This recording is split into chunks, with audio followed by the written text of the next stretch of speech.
All right, welcome to Halitics. I'm Hal Ginsberg. So glad to talk to you and so excited to speak to our special guest today, Lawrence MacDonald at Climate Boomer, and he is a climate activist.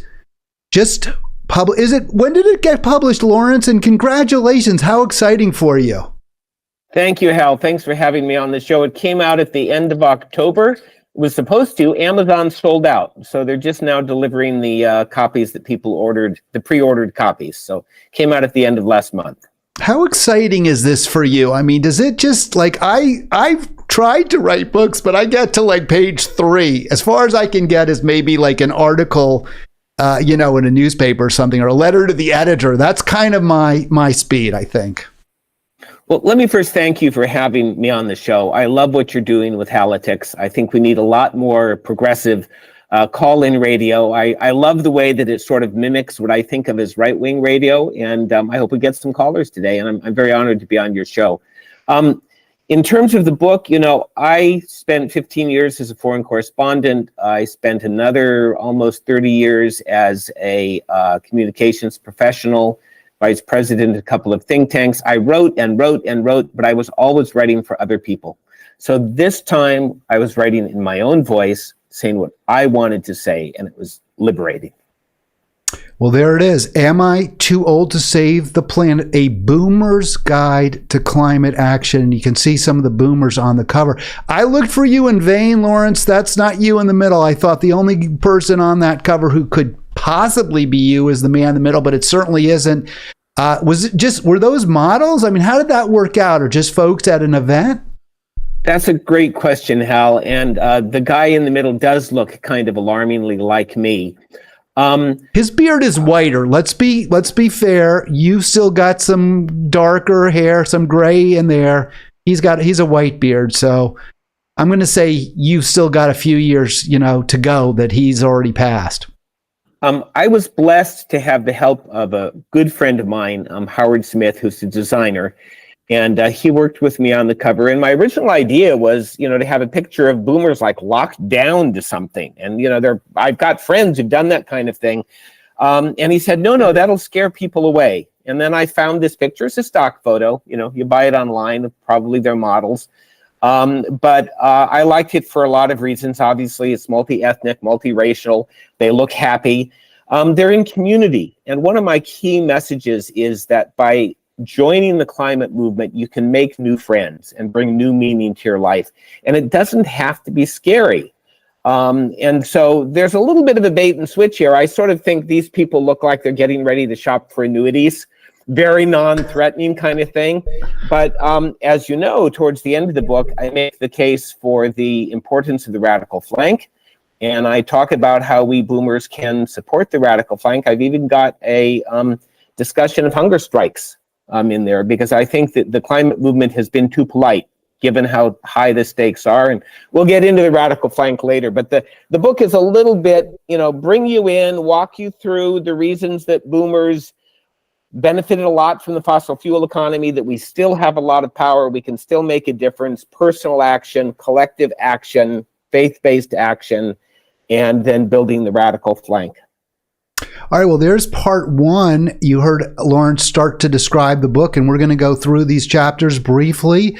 Do appreciate the way you laid everything out so easily with a really nice outline with the parts and even a little conclusion in each chapter with the box. So we're going to go through this and then also talk about specific actions that you and I have taken together, that you've taken personally. It is Halitics. Lawrence MacDonald is my special guest. By the way, please click subscribe. It's the blue and white square in the bottom right of your screen. If you haven't yet done so, just click it and you can subscribe.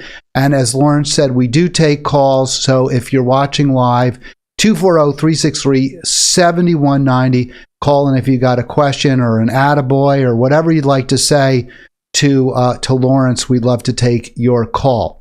So let's get to this. The shorter part of your book, the shorter section, is part 1, how we got here. Why did you want to lead with that? Was just sort of set the table, Lawrence, a little more than that? Give us your thinking on how you arranged this book. It's a fabulous question, Hal. There are hundreds of books about climate change. There are dozens of books about boomers, mostly written by younger people who are angry at our generation. But there's no book, although climate change is fundamentally a question of intergenerational justice and also global justice, there's no book that focuses on the role of the boomers in failing to take action. And so the answer to that question, are boomers to blame, is frankly yes, because it went from a manageable problem to a global planetary emergency while we were in power. So, for example, I was born at 318 parts per million. Your listeners who understand climate will know that 350 parts per million, hence 350.org, the organization Bill McKibben, was deemed to be the top safe limit. We're now up around 420. All that happened while the baby boomer generation was in charge in the United States. We failed to take action. We elected the politicians. And so that leads us to the second chapter. What went wrong? Because we had a lot of high ideals. Our generation, we stopped the war in Vietnam. We were big supporters of the civil rights movement, the women's rights movement. We made the first Earth Day happen. But when it came to climate change, we dropped the ball, and that's chapter 2. And then you wanted to also show some hope, I think, can we still do something, or is it too late? And, I always think that's an interesting question, because obviously in some ways it is too late. We are in the 6th grade extinction, and that's human caused. There are climate refugees right now. There are excess deaths because of what I call it, actually, I call it the new Holocaust. And it's interesting, Lawrence, because we talked about, hyperbolic language, exaggeration. Should you be careful with words? I am a big believer in doing that, but I also don't think it's hyperbolic to call what we as a species are doing to the entire planet and biodiversity a new Holocaust. Do you share that? I mean, and please push back if you do. I'd love to get your take, because you're an expert. You're somebody who's written and studied this issue. Well, first, Hal, in chapter 3, I do say that there's still reason to fight, but I also agree with you that things are much worse than most people imagine. And that's partly because we don't really have the language to describe what is happening to us. And so I think reaching for, historical analogs like the Holocaust is a natural thing to do. You and I are both Jewish. I sometimes, when I'm talking with other Jewish audiences, Jews like to say there's nothing as bad as the Holocaust, nothing can compare. Obviously, that was a uniquely evil event in human history. But I often think that we, when I say we, it's sort of, reasonably affluent boomers. It reminds me a little bit of the assimilated Jews in Berlin and Vienna who thought, it can't really be that bad. I'll get out before it happens. Surely it's not going to be that terrible. And lo and behold, it was much, much worse than they thought. And those who didn't, and Leopoldstadt, this wonderful play on Broadway, I hope some people have seen it. You can see people saying, I don't want to talk about it. I don't want to talk about it. It's too upsetting. And that's how a lot of people feel about climate change. It's too upsetting. But if you don't talk about it and you don't internalize the fear and the grief and the anxiety, you're not going to be prepared to do what's necessary to try and minimize the damage. I don't love the idea of comparing atrocities. I think there are many terrible things. There are many examples of man's inhumanity to man. And certainly the Holocaust is unique in terms of the number of people killed, the way it was done in such a mechanized fashion. We've seen other efforts to wipe groups of people off the planet, like the Armenian genocide, like the Hulus and the Tutsis in Africa, but nothing that was as organized and planned and mechanized as what the Nazis did to the Jews. That said, I don't like to compare. So I will say, what about slavery? What about European American slavery? That wasn't a 6-year event. It was a centuries-long event, and it was also planned, organized, with the technology of the time used to continue it, and it was done for greed. So again, I think it's a fool's errand to try to say, well, this is the worst thing and this is the second worst. There are many examples of human evil. And this is interesting in a way, what we're doing now, because I don't know that there's a deliberate effort, right, to suppress people, persecute people, exploit them, exploit generations. It's not quite the same. And yet the impact is perhaps as deadly as anything humans have ever done. Well, I agree that ranking atrocities is not a worthwhile exercise. I do think that there are some lessons that we can draw, and I actually do think that the people in power, especially, and this comes to the slide you have up, especially the CEOs and the boards of the big fossil fuel firms, and I would include both the privately held ones like Exxon and Chevron and the national ones like the Saudi oil company. They know full well what they are doing.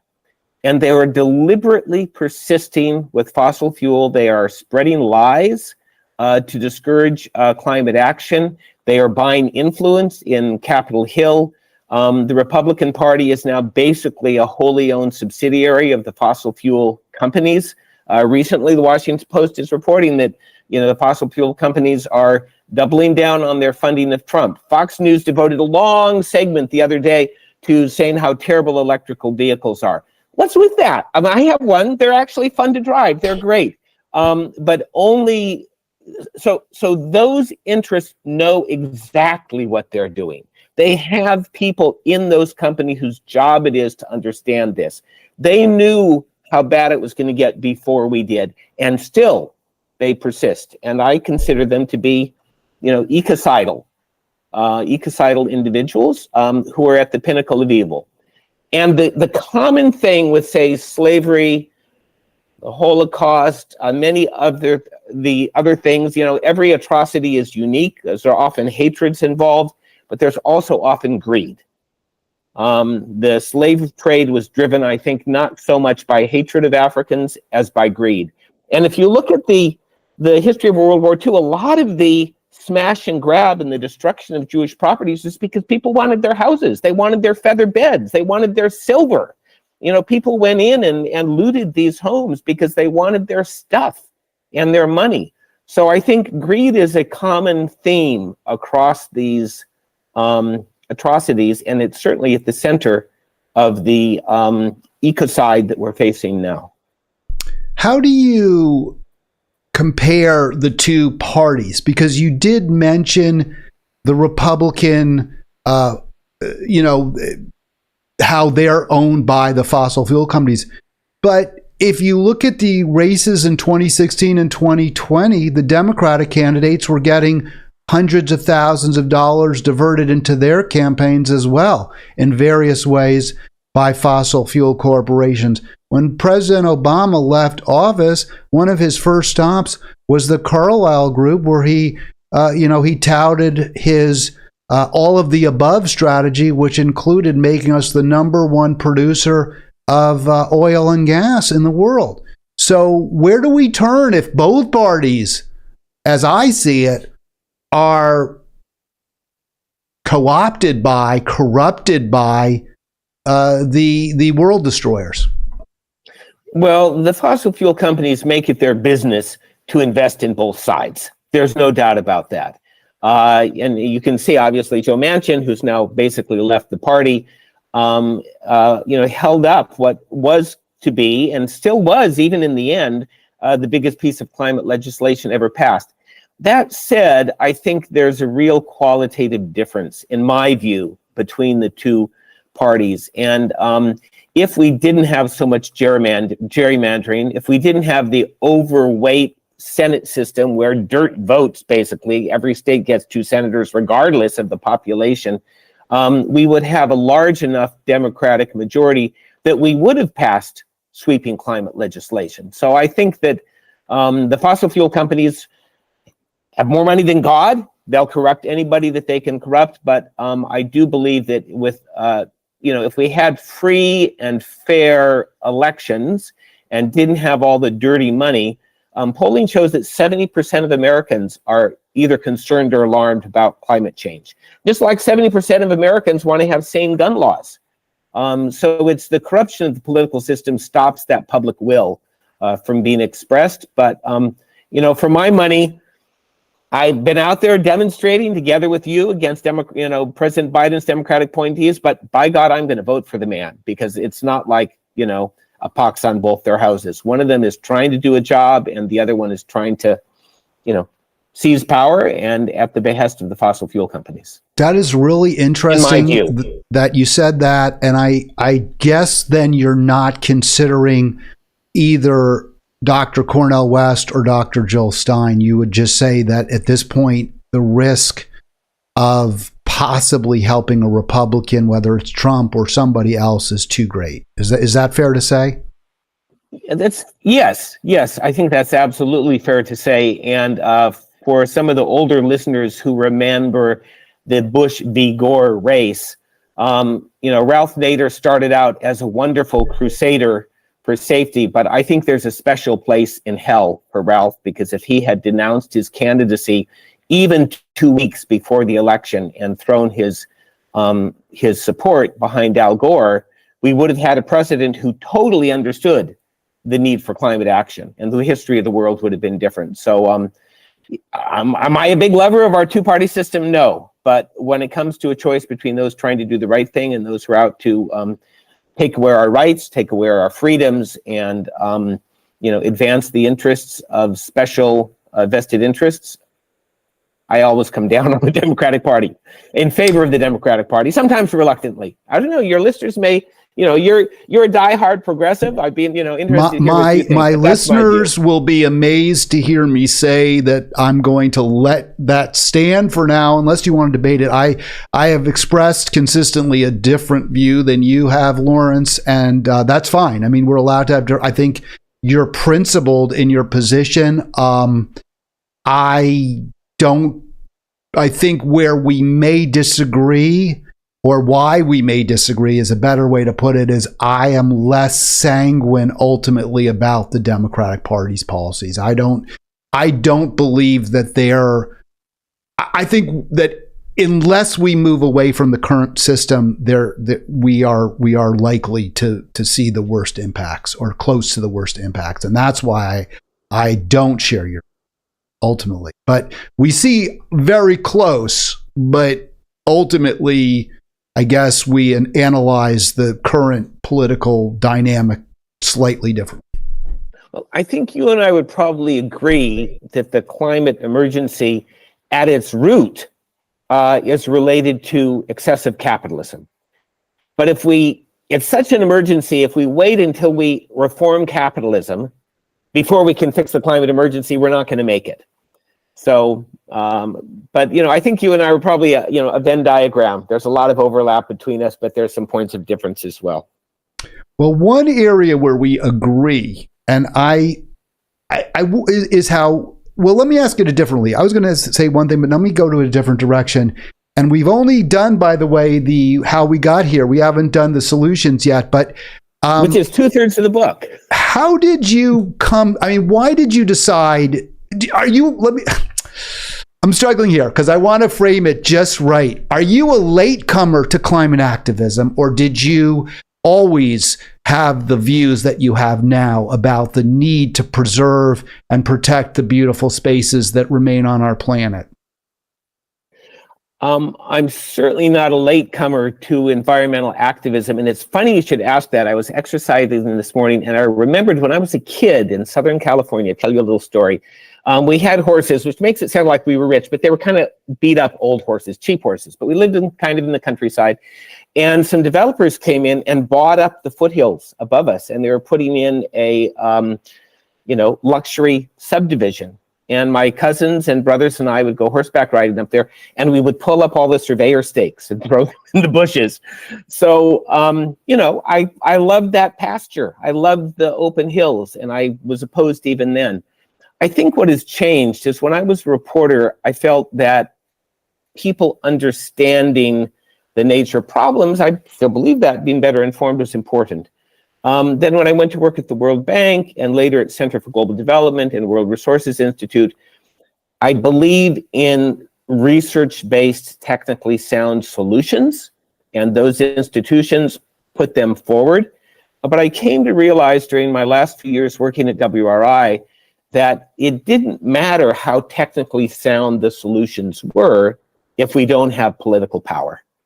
And so you and I both support a group called Climate Defiance. I think that some of these smaller, more disruptive groups, none of them are perfect, but I think given the urgency of the situation, we need to discover how to create political power to drive change. And so my concern about climate has been, together with everybody else, growing over time. Al Gore's film, An Inconvenient Truth was kind of a wake-up call for me. So maybe that means I'm late to it, but certainly since then, I've recognized that it's an imminent crisis, and I've done whatever I can to address it, including in my professional life, and now as an independent voice, writer, and as an activist.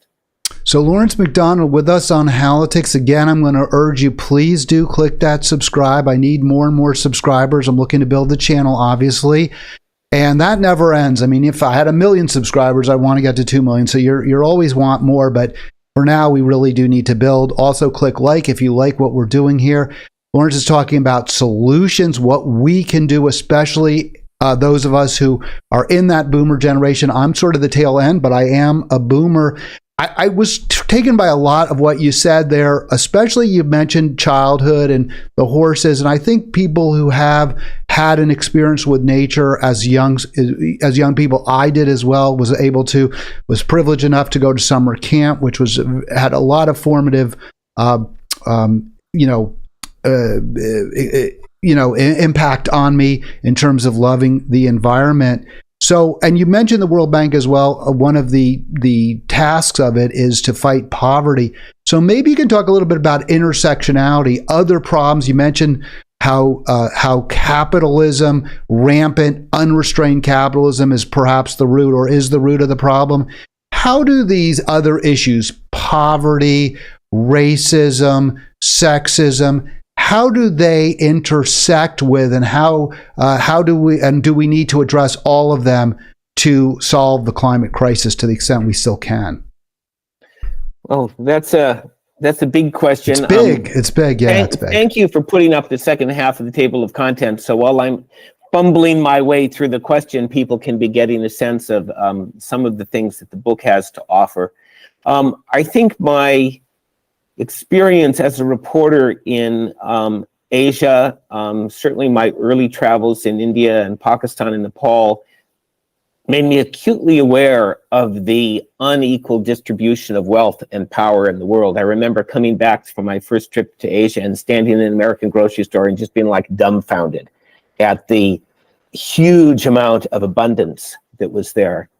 We're incredibly privileged in this country and powerful. And the United States has a great deal of power. And, intersectionality is, I think, maybe a useful word, kind of a fancy word, a word the left likes a lot, but it says that all of these things are connected. And certainly the impacts of the emissions that we are putting out will fall first and most severely on the poorest people in the world, whose responsibility for the disaster is non-existent. And I would say one of the arguments I make in my book, this might come as a surprise to some of your audience, the United States is still the world's largest cumulative emitter of greenhouse gases, and it is the accumulation of emissions that is heating the planet.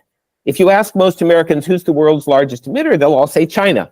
Well, China is the world's largest current emitter, and God knows the Chinese are not helping to solve the problem. They should be. But the cumulative impact of the emissions that we have produced in the United States is, as you mentioned at the beginning of the show, driving people from their homes already, is causing deaths and starvation. Powerful piece recently, I think, in the Washington Post about the people in Sudan whose farmland has now been flooded for more than a year. The women who go out and wade through these thorny, shallow lakes to try and harvest these bulbs from some water plants that are very hard to digest. That is because of what we've done in the rich world. So I think that we, as people of relative power and privilege, need to understand that and have a responsibility and an obligation to do what we can to both provide funds for people to adapt and also to bring about a rapid end of the fossil fuel era. Net zero is not nearly enough. We need to end the fossil fuel era, and we're going to need to take CO2 out of the atmosphere. And a lot of people on the left don't like to talk about that because they're afraid it's a get out of jail free card for the fossil fuel companies. The physics is pretty clear. If we don't find a way to massively absorb carbon from the air, we're cooked. Maybe that'll be another show. I've got some friends who've got some ideas about that, but it's not part of my book. I won't go into that here. Well, this is one of my biggest topics. This and endless war are the two I focus on most on Halitics. I probably should do a little more on local events and local stories. I'm going to try to start pushing those a little more too, because there are a lot of programs, Lawrence, that do climate crisis. I don't know that they do them the way I do, but they do climate crisis. There are programs that talk about Ukraine, about Gaza. We're not going to get into that today necessarily, but there aren't that many that talk about, say, Montgomery County, Maryland, or local politics in neighborhoods in D.C. And I think that's unfortunate because we're losing the media that talks about local events. And that's, people say, well, but for the climate crisis, how you say that's the biggest problem we've ever faced and the biggest show. So that we talk about in the media, but you know what we don't talk about enough, Lawrence, is the local impacts, right? How a community may be harmed by the emissions from a coal-fired generation plant, or how there are now areas of Asia, for example, I mean, that's global, but that are virtually uninhabitable, and places in the United States that are joining them. Hal, everybody needs to find their niche. I mean, one of my key messages is none of us can do all of it. We can all do a little more than we're currently doing, and we should push ourselves out of our comfort zone, given the urgency of the situation. I have a friend who is a career person in the Environmental Protection Agency working on state and local things. When she retired recently, she got very, very heavily involved in local climate action in Fairfax County through a group called Faith Alliance for Climate Solutions. She's found her niche. She goes to the Fairfax County Board meeting or the Arlington County Board meeting, and she finds officials there happy to talk to her and that she can influence policy there. That's great. For me, I tend to focus more on national policy, but I think that each of us can find the area that we can work in. What I think is not sufficient is to say, okay, and I talk about this tote bag bias. When I go to the grocery store in my SUV, I'm going to bring my reusable shopping bag, and I've done my part. That's not enough. I think we need to be in some way working for rapid systemic change, whether it's at the local level, state level, national, or even international. All right, you mentioned doing what we can. So you've written a book, but for you, that's not enough, apparently, and we're going to find out why not. Here you are a few days ago at it's the IMF, is that right? Where you were when I played this video. It was a conference at the IMF, that's right. So here we go. Let me play this. Hopefully everyone can hear it. I think I have to unmute something here. Let's go. Let's see if we can catch this. Jerome Powell, by refusing to treat climate change like the systemic risk that it is, you are putting us at risk of economic disaster. Climate change will heighten the risk of banking crisis, and because of your negligence, the American people will have to pay an up to 15% gross domestic product annually. Powell, do your job! We heard in the introduction that Jerome Powell is the most powerful policymaker in the world. He said in January, climate's not my job. He's waiting for instructions from Congress. But we all know Congress can't act. Climate is systemic risk. Climate is systemic risk. End fossil finance. End. All right, and there you can see Lawrence right there, right in the biggest, focus there. So what was that like? The previous event that day, you were at two events that day. I was only at one down on the Hill. You went up to the IMF as well, Lawrence. Was this the first time you've spoken out? I don't think so, because I think it was another event where you did. But how did that all come about? Because as you said, sometimes we old heads step back and let the young folks take the lead. Well, Climate Defiance is a youth-led group, and I don't criticize any group. Climate Extinction Rebellion blocks roadways. I don't think that's necessarily the most effective way. I like Climate Defiance because it goes after people with power. And I've done a number of Climate Defiance actions, and usually I'm there in my role as an old boomer supporting them. I've participated in these actions, registered, gone inside, held the signs, joined in the chanting. This particular one, I stepped forward and offered to lead it because I know the IMF really well. I've been to that conference before when I worked at the World Bank. And through my role as a reporter, I know a fair bit about the Federal Reserve and the power of the Fed. So I felt like I had an understanding. And I went beyond my normal role because this is a young person's organization. But I felt that there were a lot of journalists in the room, and it was an opportunity to get them, I hoped, to write about systemic risk. Christine Lagarde, who's the former head of the IMF, famously pushed the IMF beyond just fiscal issues to say social and environmental issues matter. She's now the head of the European Central Bank. She is doing what we would like Powell to do. Powell has defined his job very narrowly to say it's about, having a productive economy, which is mostly now about reducing inflation without driving unemployment too high. But the way the statutes are written, it's to ensure a stable economy. You can't have a stable economy if you've got runaway climate change. And when Biden renominated Powell, who was a Trump nominee for the role of the Fed, many people in the climate movement were hoping he would name somebody else. There's a woman named Lael Brainerd who had a very clear vision of how to use the power of the Fed to address the climate emergency. It comes down to finance.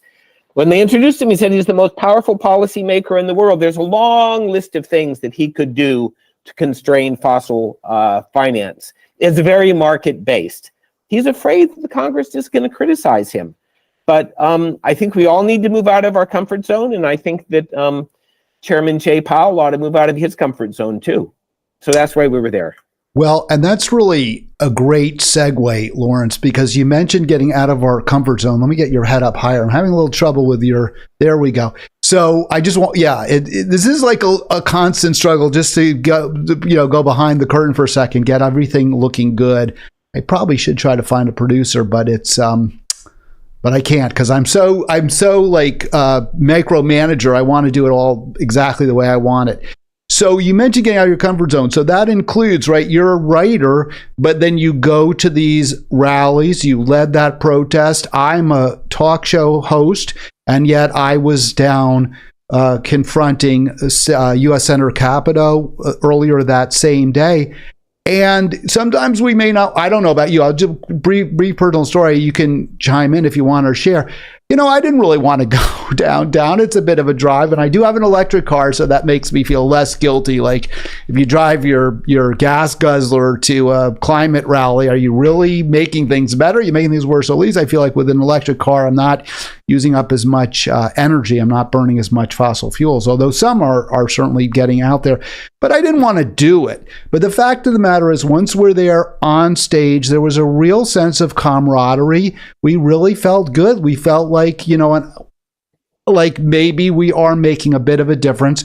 The senator did leave. The event was broken up. Similarly, your IMF event was broken up. Do you feel objectively, though, this is, and I know this is putting you on the spot because this is something we do, is this something that's making a difference? I like to be involved in the world of ideas and writing, and also in the world of action. People talk about walking the talk. So I'm pretty good at talking, but I think it's important to do. I would be, I think, illegitimate if I wrote a book that said, let's all support the radical flank, and I wasn't actually helping to support the radical flank. But I also find it to be a source of joy. A lot of us, when we retire, we think we have friends in our organization, And then after about 6 months, you realize, no, they were friendly colleagues, and maybe I've got 2 or 3 friends. But because I have moved into the world of climate activism, I've made a whole new set of friends, and real friends do stuff together. They don't just maybe some just get together and drink, but I find that doing things with other people creates a sense of community. And frankly, the only time that I'm not walking around with a black cloud over my head that says, oh my God, we're all going to die, is when I'm actually doing those things. Is it hard? Yeah. When I put my hand up and said, I think this Jerome Powell thing could be big because there'll be a lot of press there and he has a lot of power. Then I got really nervous and I thought, oh my God, what have I done? And people had to sign up. There was only like a 24-hour window to sign up to get in, and then they closed it. And I woke up in the morning and I thought, gosh, I really hope not enough people signed up. If only 3 people signed up, we don't have enough people, and then I won't have to do this. And then I started poking around, and it turned out there were about 10 of us who'd signed up. And I thought, no, I guess I really have to do this. And I was really nervous for like 2 or 3 days, figuring it all out. And I was afraid I'd make a mistake, and I made mistakes. I did things that were wrong. But I feel that we should all be doing as much as we can because the stakes are so high. So that's what I do. How do you, or do you even try to persuade people who don't recognize either that this is a threat at all or that it is as serious a threat as it is? That doesn't appear to be the focus of your book, which is more activating people like myself and others who recognize this is a existential threat we're facing, but we're not, we're almost like, what do we do? What do we do? How can I help? Do you worry about trying to persuade people who don't think this is something to worry about? The short answer is no. I don't think it's worth my time. 70% of the American population, including boomers, believe that climate change is an urgent problem and they want the government to do more. Most of them aren't doing anything other than taking their tote bag to the grocery store. So there's a big, big market there of people who could do a lot more. That's where my focus is. That said, there are groups and individuals who are well suited to talking to that other 30%. And one of the groups that I really like, totally non-confrontational, is Citizens Climate Lobby. They have a citizen lobbyist assigned to every member of the House and the Senate. They meet with them behind closed doors. They specialize in listening. They push for a carbon price, which I happen to believe in. A lot of the left doesn't like carbon pricing. We can set that aside. But they also push for other things like clean, fast permitting. That's language they've used because Republicans want to use the fast permitting to drive a fossil fuel truck through it. And they say, no, it's got to be clean and fast. The CCL people, you could not ask to meet a nicer bunch of people. And they're very conflict averse. They have a big conference in Washington every year. I went this year. They train people up. They go into every congressional office. They're in suits and ties. They're very respectful. They know it's a big problem, but they're trying to find ways to make new friends and allies. God bless them. That's not the thing that I want to do necessarily, but I've invited them to my book launch tomorrow. And I think that for people who say, I really don't like holding a sign and shouting at people, join Citizens Climate Lobby. They will love to have you and they'll put you to work. You can learn a lot. You can make a big difference. All right, that's Lawrence MacDonald. We've got about 15, 20 more minutes left with Lawrence. His book is Am I Too Old to Save the Planet? A Boomer's Guide to Climate Action. You can get it by clicking on the links that are in the show description on YouTube. So I've got it right underneath to make it easy for you. Also, you can go to @ClimateBoomer on, is that Twitter? I'm not really clear on how these things work. On X, is that Twitter, what we call it? Now called X. And also I post my current writing on a platform called Medium. I've also got a website, which is climateboomer.org. If people go there, there's my email. They're welcome to get in touch with me directly that way. And I would say one thing, you can click on Amazon and buy it that way. That helps me because it's good for the algorithms. But a lot of people, including me, would rather not give Jeff Bezos more money. The other thing you can do is call up your local independent bookstore and order the book. It's out there through all the normal distribution channels. Or a friend of mine, classmate of mine in high school in California, he said, I called up the library and asked them why they don't have it. I asked the library to order a copy. So there are a lot of ways that you can help to spread the word, besides just going and purchasing it. Although, of course, I'll be pleased if you buy it as well. Well, you can also go to the book launch tomorrow, I believe. That's at Busboys and Poets in D.C. I put that on the screen there, and you can see the link, busboysandpoets.com/events. I believe that's also in the YouTube description, but if it isn't, I will add that as well. And I'm going to guess, although we didn't talk about it, that Lawrence probably will have some books at that event as well where you can purchase them. If not, there'll be great opportunities there. So that should be a lot of fun, a great chance to meet the author and hear him speak. And obviously you can tell just from this video how articulate and persuasive and interesting it is to listen to Lawrence MacDonald. It's great to have you on the program, Lawrence. Thanks so much. I'm glad we had that chat. And that's one of the things that came out, right, of the Climate Defiance Action, is we met each other there, and we agreed that this would be a really nice opportunity for both of us. So thank you for taking me up on my invitation. That's greatly appreciated. So I want to get to just a few more things that really intrigued me about your book. One of the things you address is the generation gap, right? And you mentioned that this is a group that is largely composed of, and is kind of designed for Generation Z, I don't even know what they call millennials, I guess, or even after millennials. I think some of those youngsters, and I hope they don't take offense at my calling them that, are after millennial generation. I'm not sure what the cutoff young is. People.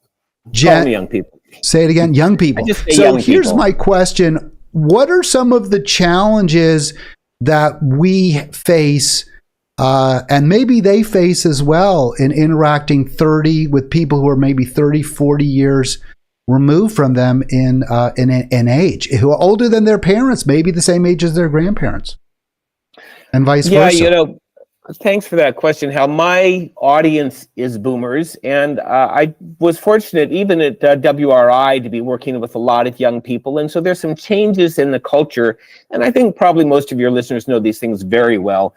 But some boomers may not. One is, announcing your pronouns. Hi, I'm Lawrence. He, him. My pronouns are he, him. This is a culture shift. Obviously, it's come about because there's greater recognition of non-binary and trans people. And even if you're kind of obviously, cis male like I am, announcing your pronouns can make it more comfortable for another person whose gender identity might not be obvious for them to announce theirs. The other thing I teach people about is land acknowledgements. It's become very common, as you know, in progressive spaces for people to say, I'm in so-called Arlington, the traditional lands of the such and such people. And I give some guidance as to how you can go and learn how to write a land acknowledgement. I just want boomers who may be entering this space for the first time to understand those things, why people are doing them, and to be comfortable doing that. So I'll just respond briefly to that. I am not a believer in pronouns. I'm like, hey, if you're a trans person and it's important to you and I misgender you, just tell me and I'll correct the gender. I think that is I think there's something precious about it that I don't like. So, but I've never once been confronted when I don't announce my pronouns. No one's ever made me feel uncomfortable. I've read people say, oh, if you don't say your pronouns, people will make you, that's sort of like a criticism of the culture. The quote, woke culture is that if you don't announce your pronouns, people will make you feel uncomfortable. I want to just tell people I've never once been asked, well, what are your pronouns? Why didn't you say your pronouns? No one's ever said that to me. I've never been made uncomfortable for not saying my pronouns. So I think that works both ways. And I've noticed that many times at these events, some people say their pronouns, others don't. I think that to me is fine. One concern I have, though, Lawrence, let me just bring this up, is when we talk about the gender gap, or strike that, not the gender, the age gap, that's important. But what about the class gap? Are you concerned that when people make announcing pronouns a crucial part of an event or include it, or they use a land acknowledgement, does that turn off some working class people who may feel that the challenges that they face, which, by the way, many transgender people face, non-cis people face, people of color face, that those challenges are somehow being are being relegated or deprecated? My goal is to help people like me to enter into this space. So I'm not going to argue with you about whether pronouns are a good or bad idea. Just if you're going to encounter this for the first time, it's good to understand what underpins it and why. The same with the land acknowledgement. In terms of class, there's been a lot of attention recently to the big green organizations being so white. I think that has been a problem. They have not been welcoming enough. They have not done enough to lift up the voices and heed the leadership of people in frontline communities, especially people of color and indigenous people. And I think there's a real effort in the movement to try and address that. As for my role, I'm a person of privilege. I'm a university educated, well-traveled, cisgendered white male. I feel like I should be using that privilege to fight for social justice. And when I was getting ready to, do some organizing, write this book, I talked to my daughter, who's a young climate activist based in San Francisco, and she gave me very valuable advice. She said, go get your people. It's not for me to go into a frontline community or a Black community or even a young community and say, hey, we need to get organized about the climate. That's for other people to do who are from that community. And I can lift them up. I can support them. I can contribute money. I can cook meals. I can buy food. But I ought to be respectful of their leadership. But when it comes to talking to boomers, I know from boomers. I was born in 1954 when parts per million of carbon was 318. We're now at 420.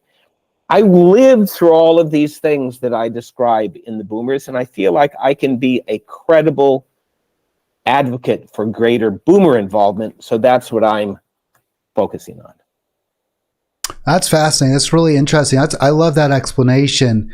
And it sort of a little bit goes against the grain to some degree, because in many progressive groups that I've been involved in, the conversation is often, we need to find more people of color. We need to find more queer people. We need to find more young people.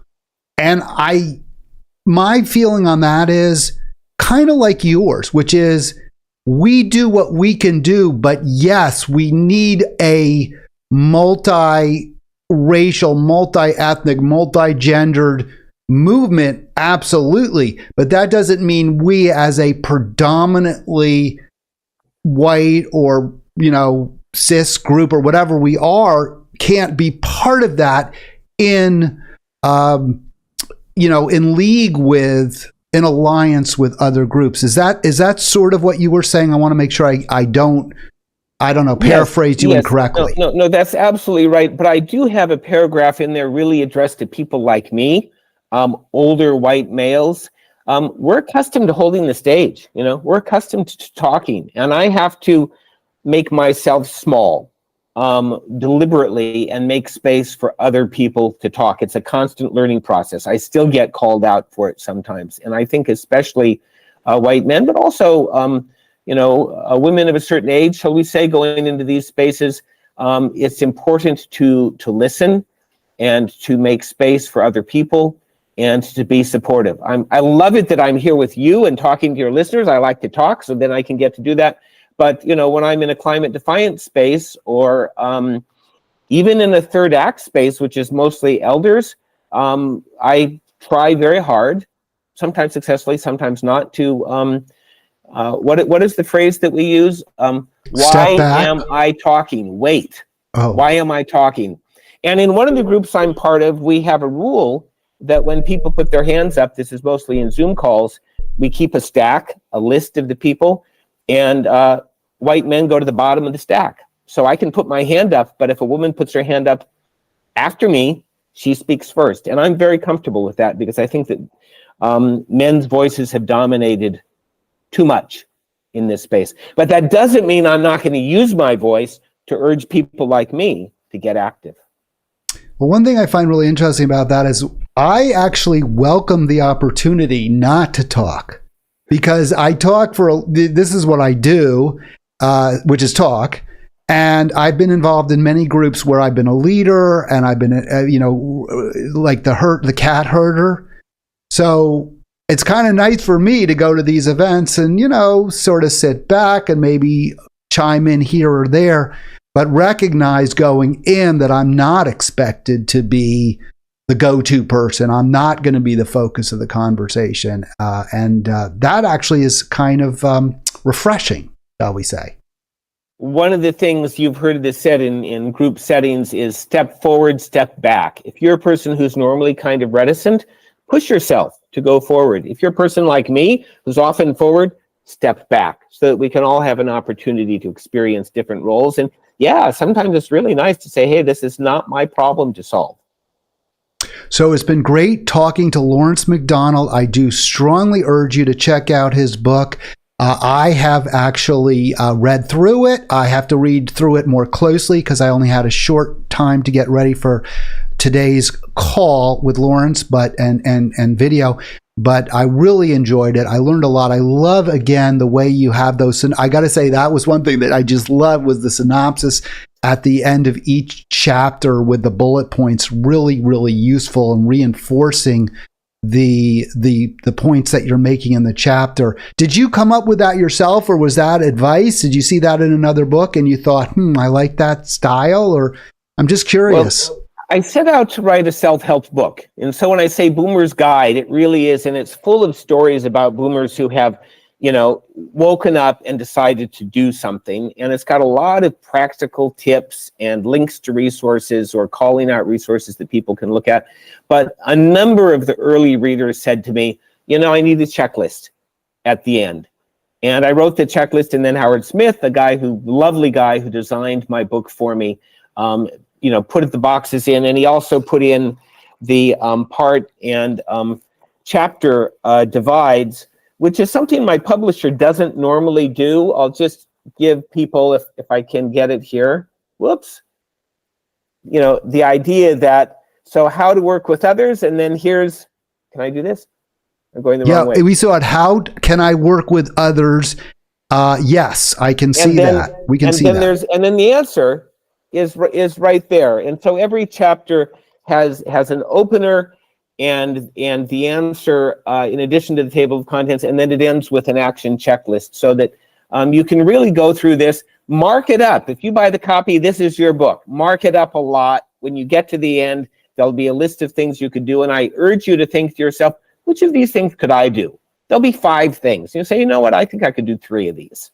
And so it's designed to be a guidebook to what for some of us is maybe new terrain. So before we let you go, you did want to read a little bit. We wanted to give our viewers the opportunity to hear you read from your book.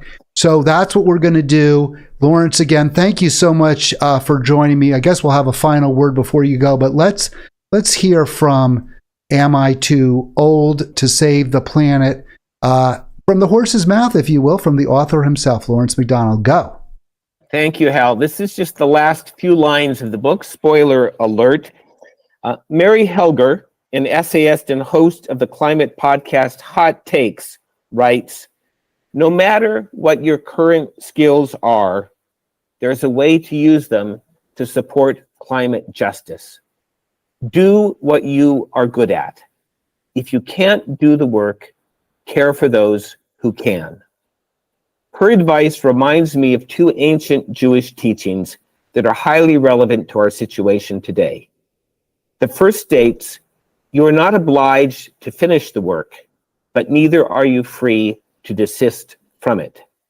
And the second asks a question, if not now, when? All right. Thank you so much. That was beautiful. Really appreciate your time, Lawrence, and I look forward to seeing you soon. Again, folks, please check out the works. The links are in the show description, and I'll make sure to put in, if it isn't there now, how you can see Lawrence at Busboys and Poets tomorrow. That's Tuesday the 15th in DC. Lawrence, thanks again.